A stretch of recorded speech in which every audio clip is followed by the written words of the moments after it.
Thank you. On behalf of the City of Melbourne, I respectfully acknowledge the traditional owners of the land, the Bunurong and the Wirrong peoples of the Kulin Nation, to pay my respects and our respects to their elders past and present. So thank you to Councillor Griffiths for welcoming us here today to the Melbourne Conversations in Fairer Footy. This event is part of the Melbourne Conversations series run by the City of Melbourne on the third Wednesday of every month, which you all know because you're here, which is so fantastic to see you all. So you can submit your questions throughout the event. If you submit your questions and vote on the polls by going to Slido, which you can go through your webpage browser, which I've had to do because you and I both have too many photos of our children and the apps can't download. So I do know that you can go through your browsers. If you submit your questions and make the votes, we will get to them and you can enter the hashtag #FairerFooty. Or you can link to the QR code that will appear on the screen, and you can also subscribe to the Melbourne Knowledge Week YouTube channel to stay up to date with Melbourne Conversations events. Bathrooms are located through the side doors at the end of the balcony. Please help yourself to the snacks that have been provided. And this event will be in Ausland, as you can see here right beside me, interpreted by Amber and Linda, and the event will be captioned onto YouTube afterwards. So thank you. So we're going to get into it. I have had three amazing women who are next to me, and I'm really looking forward to hearing from you. So please welcome Peggy O'Neal, Chelsea Roffey and Moana Hope.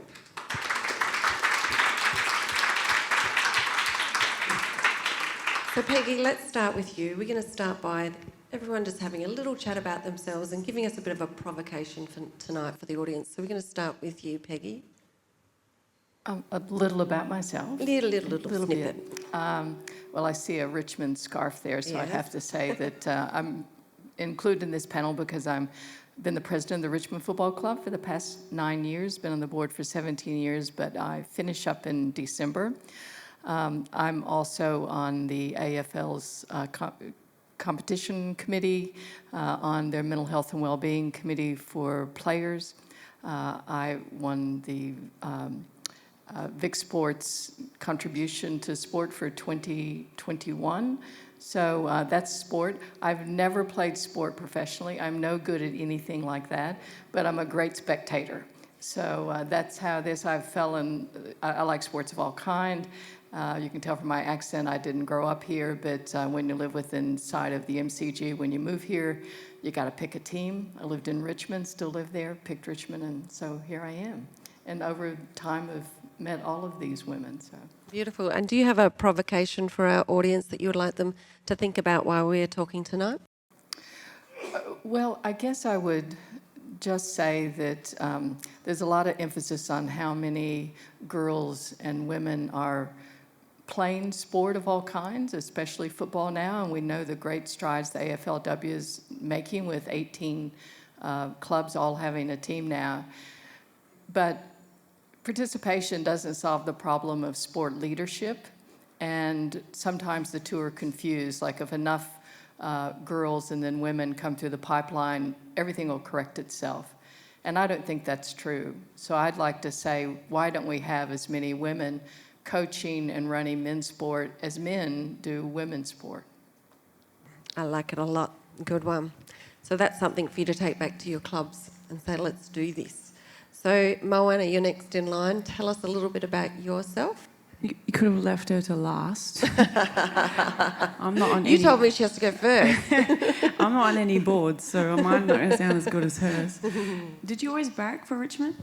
Always. Well, I've been here 30 years and one team.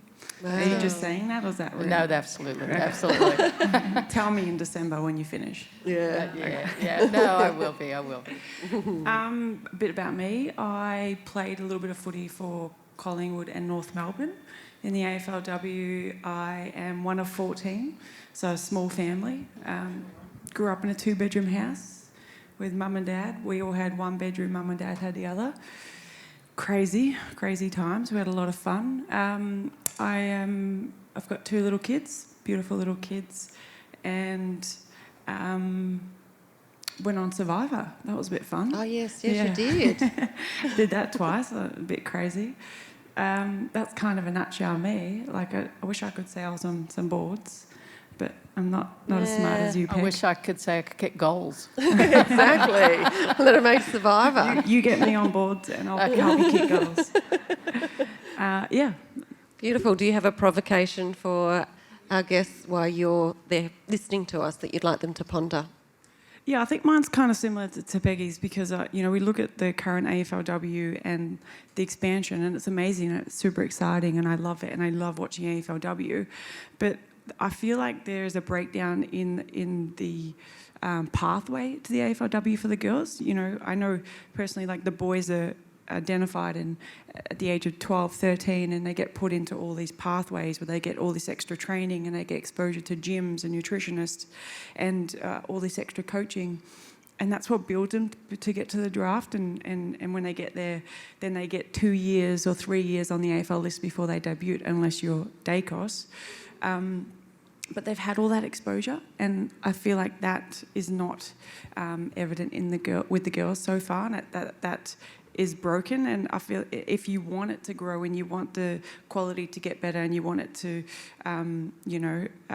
be appealing, that needs to be looked at. Like, how do we develop the girls at a younger age rather than, wait till they get to 18 then put them in an AFL team because, they're not fully, for me personally, when I played my first AFLW game, that first year was the first time I'd stepped into a gym.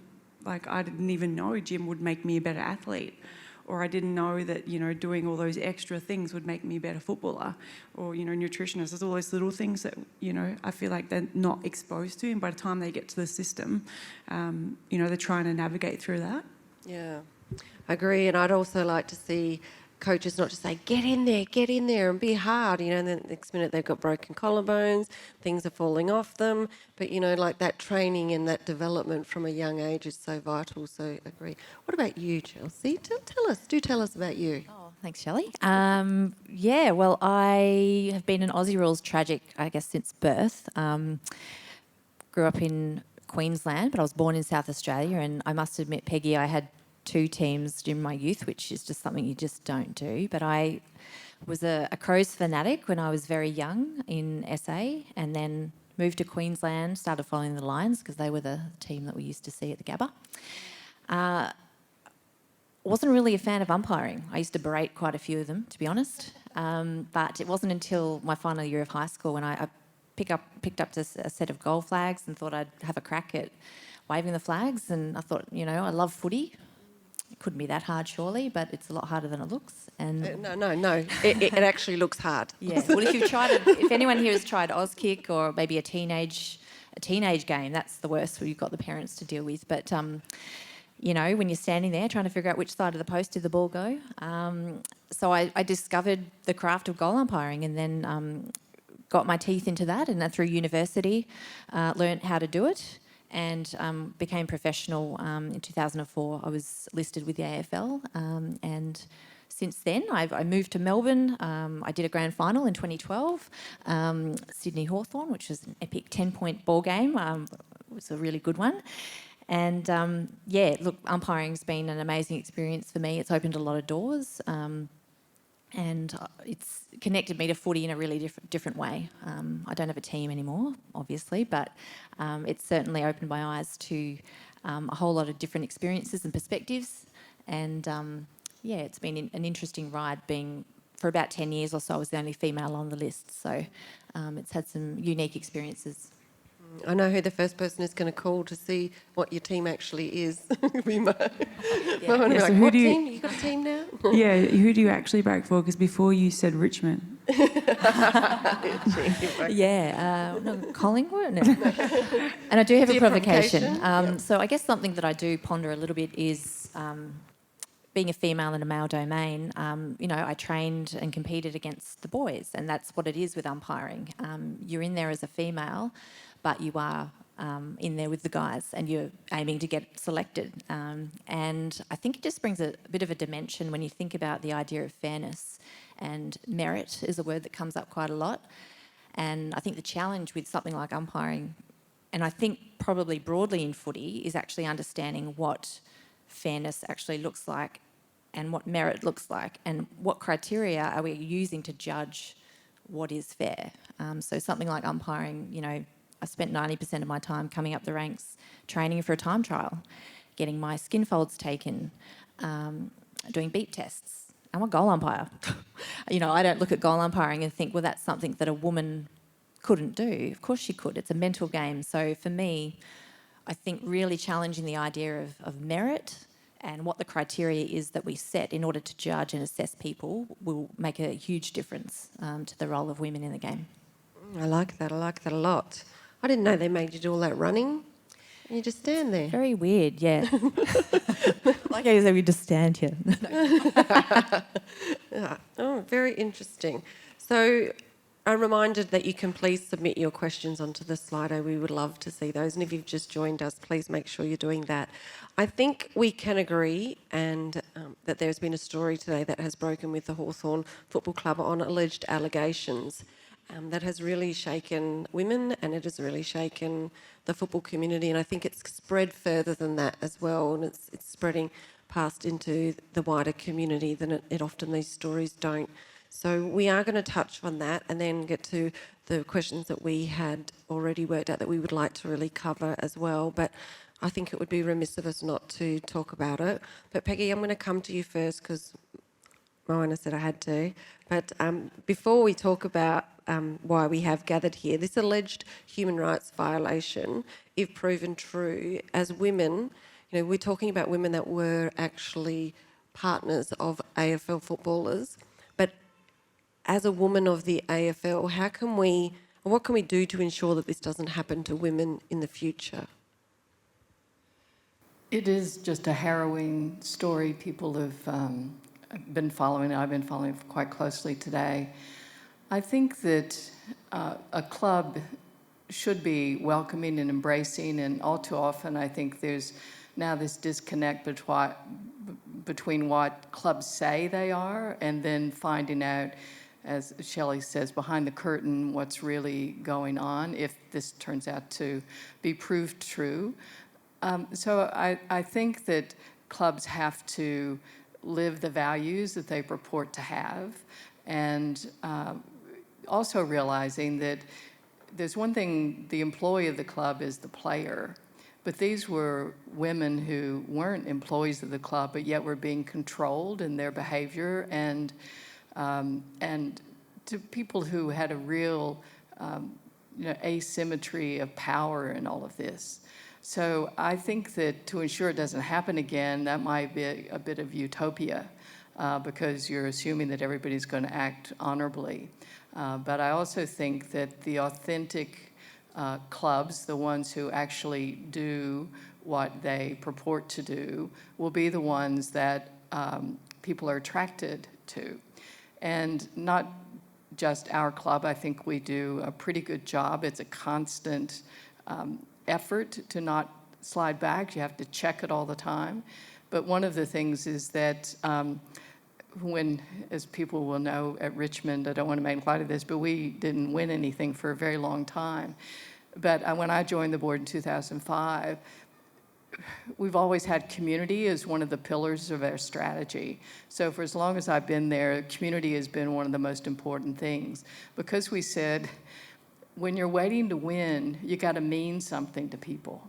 You got to do something people are proud of. And that can be found out so easily because you don't stick with your commitments, you're chopping and changing all the time, or the people who work at your club don't understand your purpose. And I think purpose-driven organizations are really the ones that are most successful, research shows. And I think it's important that everybody at the club not only know what your purpose is, but also live that. And I think being tested on that when you interact with members, when you interact with each other, is always something that should be front of mind. And our purpose took a long time to come up with something everybody could join in, but I think about it a lot because it means a lot to me, and it's called, we say we're connecting to thrive and win. And the big thing was connection. And the connection has to be real, and you've got to say it, and you've got to mean it. And I think anybody the club or walks through there would know that that's our purpose. People recite it, people say that's us. And it's important that the second word was thrive, because the idea was we want people who support us to feel like they're better for having supported us, that we reflect their values, that people who work there get to thrive, and then the winning takes care of itself if that's what you do. But it doesn't mean it's always perfect, and it doesn't mean you're not going to be disappointed from time to time. But the important thing is what you do next, what you do after those incidents happen. And so I think there's no sort of one right answer, but I think it's being sure that people are doing what they say, and especially the leaders at the club, the people that everyone looks to, your CEO, your coach, and how the board acts is important too. People take lots of cues. I was really surprised how prominent that ended up being in a small organization, because we interact with each other a lot of the time. So if we treated each other disrespectfully in a boardroom situation, that gives permission for everybody else to act that way. If we have a function and somebody's rude to the wait staff, well, that says that's okay. And so in the same way that if we say we want to connect with everyone who wants to support us, we have to be respectful to everybody, and that includes their families, that includes people who are employees and people who aren't employees. So it's a huge exercise. It's a constant effort, and it comes down to the right people who really believe that that's important. You've got to think that that's what we're there for, is the members. And like you say, you don't want to be involved in treating some people as if you own them. And I liked when we were talking about it before, you were talking about a book that you had read, and it was as a club called, was it Belonging? Yes, we just finished reading a book by Owen Eastwood. It's called Belonging. It's been out a couple of years, I guess, and he is of Maori Irish descent, and his book is about the deep need to belong to something, and as a club, we have a leadership guru who's been with us for a long time, and he's always suggesting things. And so the club as a whole started reading this book, and then the board read it. And Owen Eastwood lives in the UK now, and so we had a session with him that we beamed in through Zoom. And the things are quite simple, but he's very, very articulate. And one of the questions that night was something like what's happened to Hawthorne is, but you can't deny your past. You can't say that we've always been what we're aspiring to be. And he says the important thing is those lessons should be etched on the walls of the club. That is you, and you've got to say we're not going there again. But you've got to be constantly reminded that is who you are as well. But it goes back to this, and he uses lots of Maori customs and stories to illustrate his points. And he has this other wonderful saying. He says that you're a servant, and I think that's the big thing to realize. You don't own the club. You don't do that. You're a servant, and you're a steward for a little while. And he has this wonderful saying about it's your moment in the sun, and your job is to make sure that the next people get their moment in the sun, and the next one get their moment in the sun. It's not about you always being in the sun. So I'd recommend the book to you. It's just wonderfully written, and I think he's going to be here toward the end of the year. So he might be at a lecture tour, so you might see it. But it's called Belonging by Owen Eastwood, and we're still working through parts of that. Yeah. I love that. There's a lot of philosophies the same as Aboriginal people about the next generation, letting them shine. I like that a lot. Moana and Chelsea, do you have anything that you would like to add in your thoughts of what's happened today and what's broken out, or are you happy to leave? Peggy's done a great job. I think probably the only thing that comes to mind that I'll very briefly say is that sense of belonging, and I guess having been in football myself for such a long time, and you see things and you hear things and you see how belonging can also create these incredibly strong bonds that make it very difficult to break out of whatever the group think is, or that whatever's happening, it's difficult for people to speak up. And I guess, yeah, it's moments like this where you sort of reflect on how strong those bonds can be and how important it is to constantly question and challenge.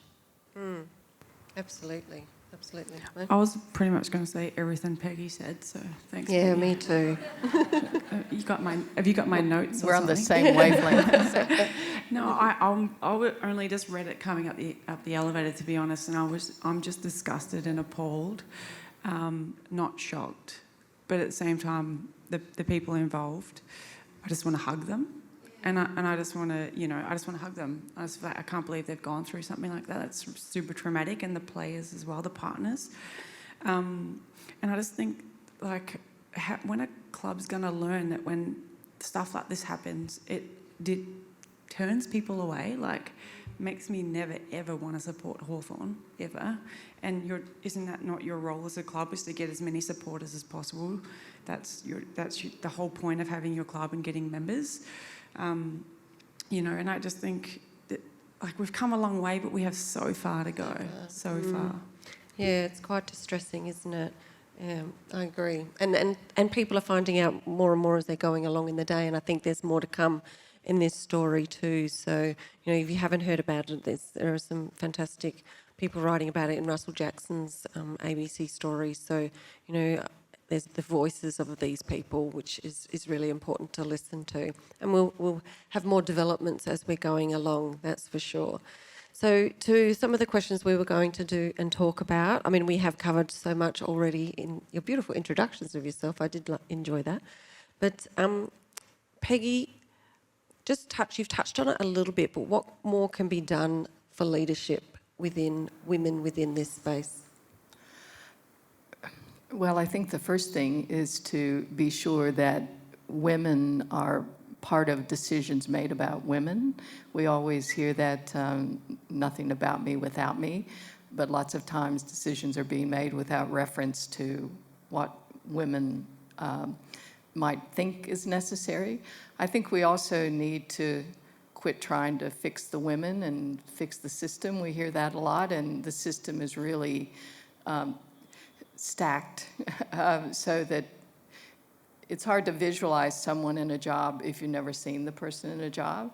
And you hear that it's harder to be what you can't see. But I think that it is possible, but you've got to think you have a genuine chance at the job. And when I think about leadership, it's coaching, it's all roles, all executive roles. And lots of times women aren't even included in the group that get interviewed. So I think that one of the first steps is to be sure that you have a cross-section of people that you interview for jobs. That seems like a simple thing, but lots of times I hear, well, no woman applied. And I think, well, of course they didn't apply because they didn't think they had a chance. If you think you have a legitimate chance, you might go to the trouble of applying. And one of the first things we did at Richmond in trying to include more women in roles around the club is all the board committees. We said we'll go out and we'll find women who are Richmond supporters that have the skills that we need and bring them into the club, because sometimes you just got to go find the people. You got to go get them. If you're determined that you want them to be included, there are lots of people out there willing if they were asked, and again, you go through the process. And all the women on our board now, and we have more women than men, all came through that committee process. So I think it goes back to women are there and they're talented and they want to contribute, but one of the real vacuum pieces is waiting for women to apply rather than going out and finding them. I like that. Now, Chelsea, with relevance to umpiring, you touched on it a little bit. I wondered if you wanted to add more to, men and women training and competing in the umpiring sense for the same space. And I'm wondering, did you want to add to what needs to happen for a fairer workplace? I think for me it starts with, and it's a very broad view, but this idea of diversity of thinking, because we know it's great for business. When I reflect on my umpiring career, a lot of it has to do with people ask me about overcoming barriers, and there's a narrative around the barriers, the hurdles. And I know that I fought a lot to be seen as credible, to show that I've earned my position. And I know actually Jeff Geeshan, when I was appointed to the grand final, said to the media, and he was vindicating my appointment, and so this was wonderful to hear him say as my manager, but he was saying it's been wonderful to see, or inspirational to see her running with the guys, out in the rain and the mud with the guys, doing weights with the guys. She's done everything the men have done, and I can't praise Chelsea enough for that attitude. And I was really, it was like a badge of honour, but at the same time I look at that and I go, well, I had to be one of the boys. I had to try to be one of the boys. I reflect on who I am and the traits that I brought into umpiring, and I think I've overlooked a lot of them until now, and that's because I've been overcoming barriers the whole time. So what did I bring? I know, so I'm a musician. I went to the conservatorium when I left school and I studied clarinet. I learnt how to perform. I learnt how to use body language. I learnt how to sell a message. Now, when I go out into the middle of the MCG, what am I doing? And I'd never really made that connection until sort of later on. Same with the footwork that I do in the goal square. So believe it or not, Shelley, we don't just stand there. Oh, you're sorry. I've just never let you get away with that. You're right. My mistake. But honestly, as a goal umpire, you are constantly moving and shifting and adjusting your focus as the ball comes in, the players, where are they? So you're also the myth of multitasking. You're also juggling a lot. So I think every mother should be an umpire. But the footwork we have to do, we get in our training, we're tested on our agility, change of direction, speed. Now, I used to dance when I was young. I did tap, I did ballet, I did jazz. Honestly, if I'm running around cones at training, I'm doing quite a coordinated effort, and a lot of the boys aren't as coordinated, and I'm not being boastful, but I know that history in dance probably helped me. Again, okay, where are these transferable skills that I'm recognising in my role? And so that's my experience. No doubt there are thousands of girls out there who would be in a similar position, who have had similar experiences that they are able to bring into the umpiring space or the football space. And it's that whole, the transferable skills, that diversity of thought, and actually recognising it and valuing it, so that we start to see that people can bring something that is from a non-traditional paradigm into the world of footy. I think that is just such a key part of challenging the way we see it. And I know one thing that I think has made a difference in that sense is learning to see people as individuals. So, for example, with our time trials now, there's no longer a blanket benchmark. There'll be a different time for each individual umpire that they have to make. That means that you get old umpires, young umpires, you get umpires of different genders. It becomes a much more holistic way of viewing the role. So I guess that's really what I'm getting at here. We can start to view football umpiring a little bit more holistically and challenge the traditional environment by saying, hey, what aren't we looking for? What's the unseen here? I really think if we could start to challenge that thinking, that we could be a lot more flexible. That felt very rambly. I hope I made No, it was some good. sense. It was good. It just confirmed why I never put my hand up, because I would be no good at what you do. But I always knew that when I'm watching an umpire, you have my greatest respect. I cannot work out how you can see the difference between the poles when it is so close. My brain and my eyes can't work that out. So, yeah, I take my hat off to you, trust me. Now, Moana, you've played AFLW at the highest level. What are some of the changes you've seen in women football from when you started to now? And where do we still need to go? I think one of the biggest changes is they're paid a bit more now, which is great. I remember when I first started, I was the highest paid, and I was on, and this is public information, I was on 29 grand for a 6 months commitment. So it's really good to see the girls are paid more, especially, a lot of people don't know this, and when I tell them, they're very shocked, but you'll find that 99% of the girls have full-time jobs, and they're also training like a part-time, full-time elite athlete. So the commitment is like, you know, for example, when I was playing, for example, like I would work a 12-hour day, go straight to footy training, be at the club for 4 or 5 hours. Even though your contract commitment's only 3 hours, you have to get there early, you have to do all your prep work, and then you've got to recover well. So, you know, the commitment's huge, and you train 3-4 times a week, and then the weekend's taken up. And then during the season on game days, you've got to take annual leave on Fridays for game days, which is not, you know, nobody thinks about that either. So it's really nice to see that they're compensated more now, and I feel like it's going somewhere. We've got a long way to go. But I think that will allow a lot of the girls to go, okay, so I don't have to work full-time, or, you know, maybe I can just work part-time or casual and play footy, and as well as some of them mums or carers, and I think that that's important, that, you know, they're compensated for what they're doing. So I think that's been one of the bigger changes that I've seen, which I know that is huge for the girls. And of course the expansion is awesome, because it's giving more girls more opportunities, but I do feel like there's a lot of work to be done in there as well. There certainly is a lot of work to be done within those spaces. We are going to go to the questions of the audience now, because I haven't been looking at text messages, fear not. I'm not as rude as I look. But I'm going to go through here, and some of the questions have been answered, I feel, in the panel. So if I don't say it, it's because I feel like they may have already been answered. So if you do have some questions that you would like, please head to Slido and make sure we get them. So for Peggy, actually, no, I think that one's been answered about leadership. Let me go. So the value of Chelsea, the value of the goal umpire versus video review. What are your thoughts there? As in, do I like the review? No, what do you think?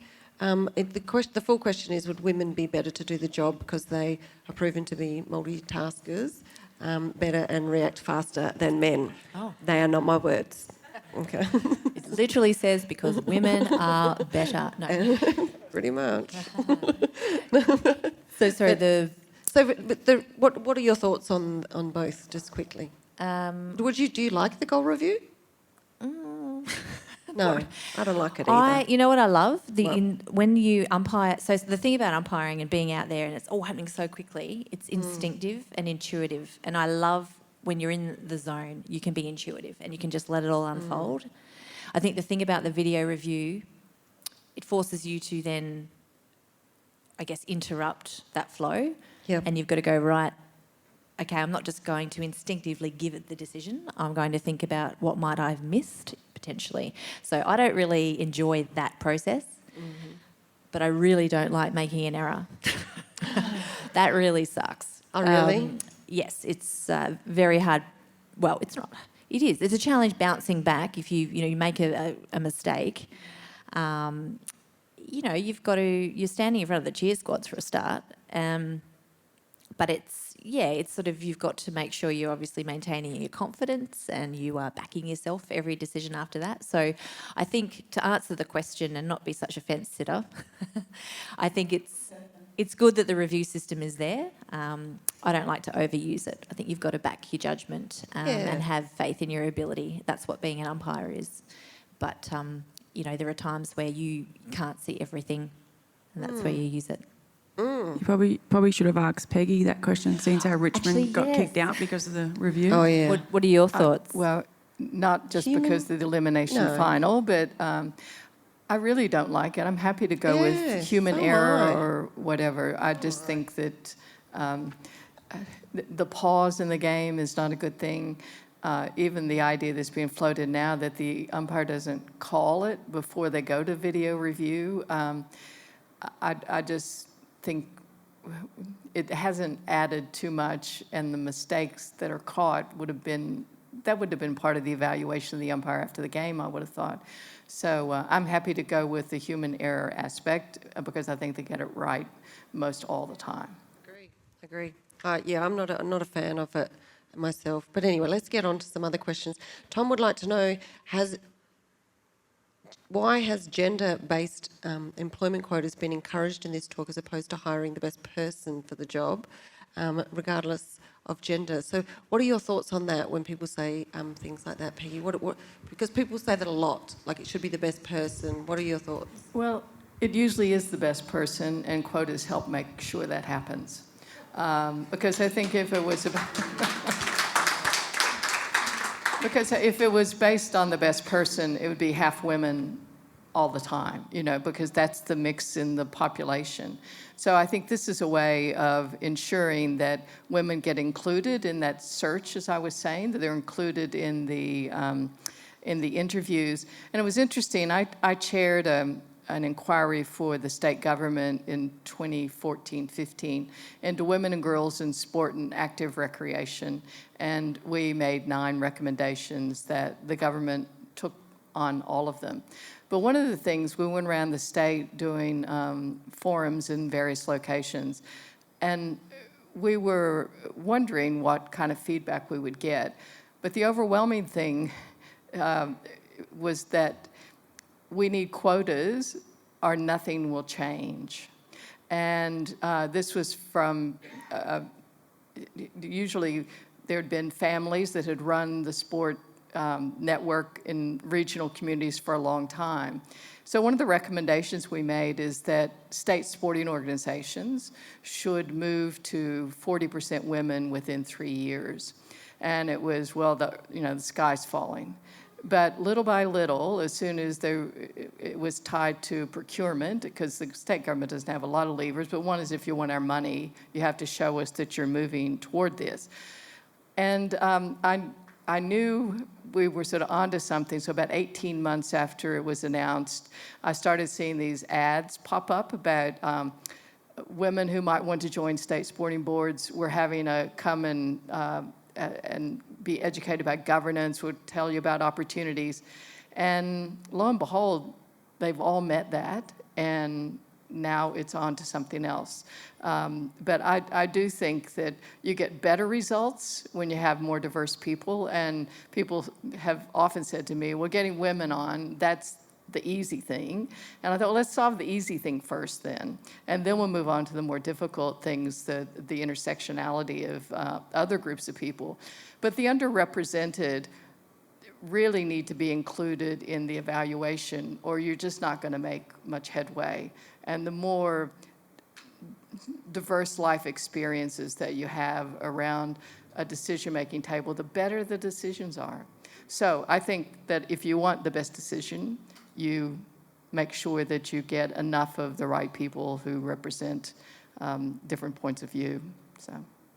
Yep, couldn't agree more, especially as a Aboriginal woman who has been asked to go on a sporting board and then feeling like I wasn't enough because of people saying things, and then getting there and knowing that I had value to add to that space, and being told that there's different perspective, because if we're always looking at this same perspective and we don't widen our eyes to new things, we never learn and we never look at the world, and the changes don't come. So it's so important. Yeah. And one of the questions was, Mo, do you think that this would have been, if this actually happened within their board at Hawthorn, that potentially we wouldn't have seen what happened today if there was more diversity in the club? Or do you think it was under the board maybe? Or actually, you've only really just sort of heard the story. Yeah, I honestly haven't heard enough of it. But for me personally as a footballer, the 2 clubs I played at were, all the coaching staff, except one, was all men. And it was... And the way the hiring worked was the coach, and we eventually worked out it was just they were all mates. So we hired his mate, who hired his mate, who hired his mate. They hire their mates everywhere. And I had this experience once. It was one female coach. He's honestly, so you won't know her, but I'll know her. So her name's Shannon Mcferrin. She was like the Chris Judd of women's footy, like unbelievable superstar, won every Brownlow you can think of, captain Victoria. If she was playing at this era, she's like Daisy Pearce kind of. She's unbelievable. She was a coach there.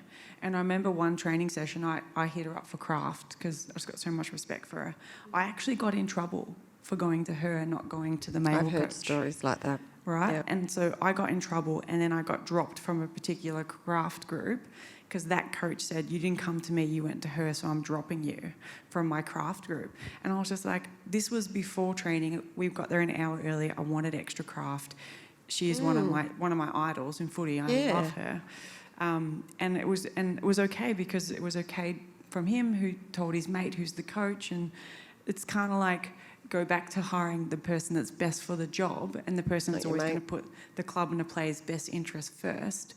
That's, you know, I would love to see more women, and there should be more women, but they're not, because they're being hired based on who's your mate. And that's, you know, where the clubs I've played at, and then what the girls are also telling me where they're currently playing. And another one of their favourites is, we can't possibly hire a woman because they haven't had enough experience. That's one of their other favourites, they like to say. But they aren't looking into the fact that, you know, women have been playing this sport for decades and decades, and they know what they're talking about. There's so many women out there who were just like... Women didn't just start playing footy 5 years ago, guys. Yeah. It's been going for a very long time. And the women that played before us were unbelievable. And coach, like Peter Searle, you should know Peter Searle's name. She is by far one of my favourite coaches of all time. I played under her. We won 5 premierships in a row at Darebin. She sees footy like no other, right? Why isn't she coaching St Kilda anymore? It's a great question. Why isn't she coaching anyone? She's one of the best coaches, male or female, I've ever been coached by, hands down. The best. She's not coaching right now. Why not? And you know what? She wants to. That's the other thing. So and they know. She's not getting opportunity. She left St Kilda. Why did she leave St Kilda? Don't know the answer to that. But, you know, she's unbelievable at what she does. So they're there. They're just not getting opportunities. Yeah.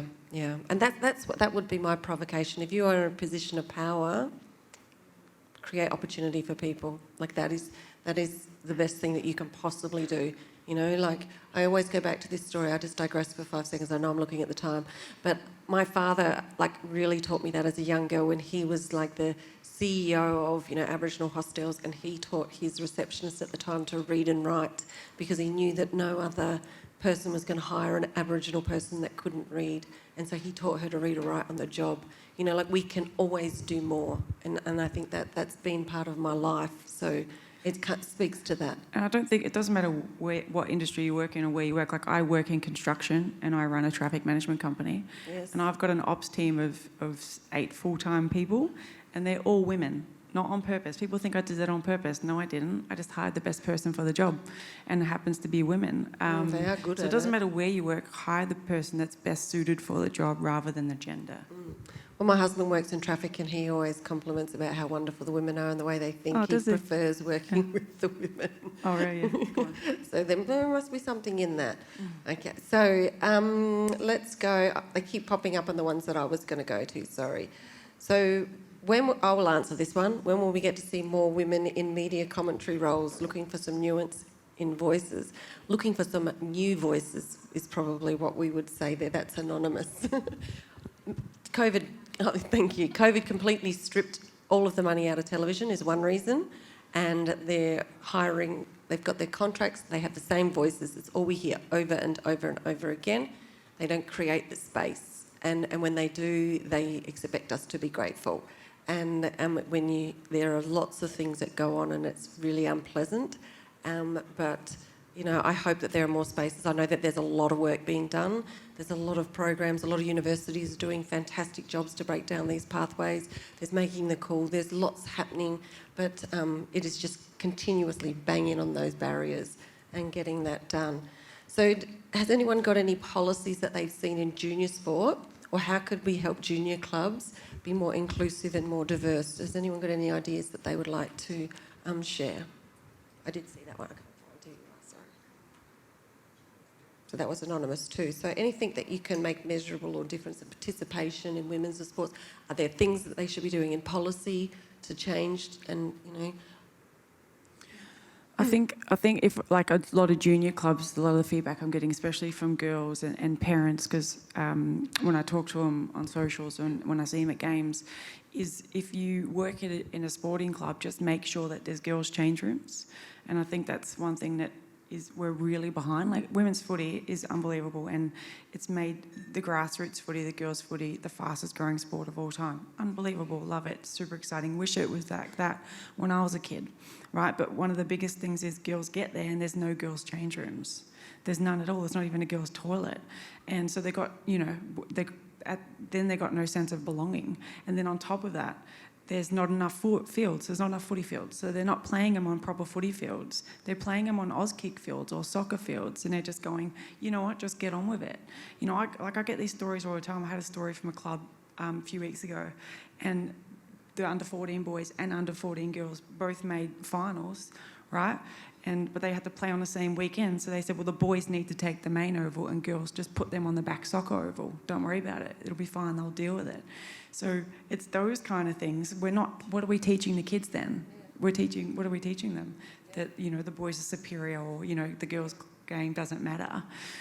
So just make sure that your facilities are up to date, and when it comes to the fields, they're equal. It's like when the AFLW started, I sat in this room with the AFL before it started, and they were talking about changing the rules, and I was like, don't do that. Like, they were like, but they were like, we're going to change a 50-metre arc to 30. I was like, that's crap, don't do that. I don't want to kick a goal from 30, I want to kick a goal from 50. If Buddy Franklin's kicking a goal from 50, I want to kick a goal from 50. Because then what are you going to do? The kids in the schoolyard, the boys want to kick the girl footy with the girls, they're going to go, well, you don't kick the goals from 50s, you kick from 30s. You're segregating them. We want them to come together. Do you know what I mean? So just keep it as equal keep everything as equal as possible, and just make sure that the facilities are up to date.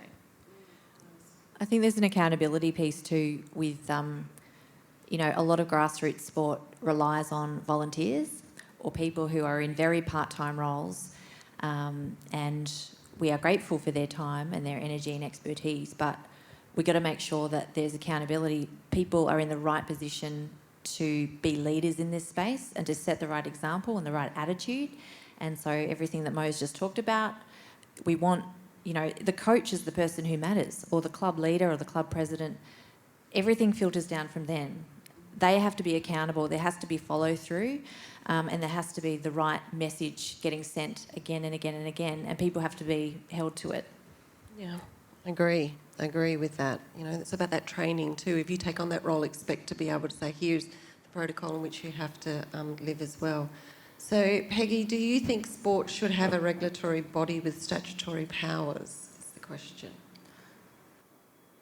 Well, it depends on which sport. There are certain regulatory powers on drug testing and things like that now. In Australian rules football, the AFL is sort of our regulator. They give you a license. They tell you the conditions on that license. They tell you how much money you're going to get, how much money you can spend now with soft cap. But then I think what you're really asking is, should there be a regulator over that regulator? And that isn't generally, how things work. I don't know. Just because you might be a licensed player with the AFL doesn't mean that you've given up any of your rights to in civil or criminal matters because of how you're treated. So you still have all of those. So I can't see that really working. There's a lot of overlap, as we know, in like Olympic sports, and you have to sort of navigate your way through. If the complaint is brought, where is it going to land? There's the whole, WADA and ASADA, and the length of time it takes to get results from that. So I haven't thought about that too much. We get frustrated with AFL changing things all the time. But overall, it's done a pretty good job in making sure there are 18 viable clubs, maybe a 19th to come. There are things in the way that people are treated and standards that are set that are behavioral issues that we see now. And as a lawyer, you always say, I'm a lawyer by training, you can't legislate morality, and that's pretty much true. It has to be standards that, when we talk about accountability, you got to want to make it happen, and you got to enforce that. You got to decide what's important. And while the money is important, the way people behave is important too. I don't know that if you have an enforcement mechanism other than what's already available at law, that you would get a much better result. Thank you. Thank you so much. We have run out of time. I could listen. I've got a question from the audience for Peggy. Is it just I don't know yes, who who asked might this. that It says be? it's anonymous. Yes. Is Dusty Martin staying at Richmond? Interesting. Interesting question. Oh, I just had a message from Dustin. Yes, he is. Okay, great. Okay. Thank you. Do you want me to reply? Yes, No, yeah. okay, great. I love that. That's great. So thank you so much for everyone here joining us at the Melbourne Conversation event, and thank you to the City of Melbourne, who runs these events every third Wednesday of every month. Next month, as we've already been told, is exciting. On the 19th of October, we're diving into the future possibilities of electric vehicles in our city. I hope they come with like a little bell, because they're so quiet. So they could just, like a cat. But you can see details of future events by simply searching Melbourne Conversations on the City of Melbourne website. Also, don't forget to subscribe to Melbourne Knowledge Week.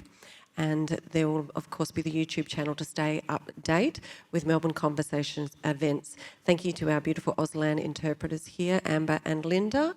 It's been wonderful having you here with us. And thank you also to Street Catering, Queen Victoria Women's Centre, which is a beautiful building. And as Peggy said, it's so wonderful to see it being utilised in this way of sharing knowledge. And to the City of Melbourne, and thank you to these three amazing women for sharing their lived experiences, because as an Aboriginal person, so many times I watch panels where it is just white people talking about what racism is like for Aboriginal people, and to be a part of a panel where we've got women actually sharing lived experiences is so important, and value in those voices. So thank you very much. If we could please give it up for these amazing women.